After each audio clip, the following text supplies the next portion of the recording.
The annual Kids Count report was published overnight with some mixed news on issues affecting children across the Ocean State. Eyewitness News reporter Michaela McDonald has the details that are new this morning.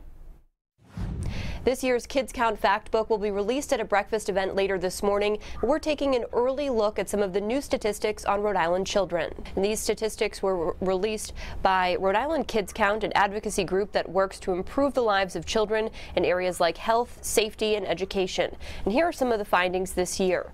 Rhode Island has the lowest percentage of teens not in school and not working in the country. Only 3% of teens in Rhode Island are not enrolled in school, not in the military, and not working, compared to 7% throughout the country. Child abuse cases are on the rise. Child maltreatment reports made to Rhode Island DCYF has grown since 2008.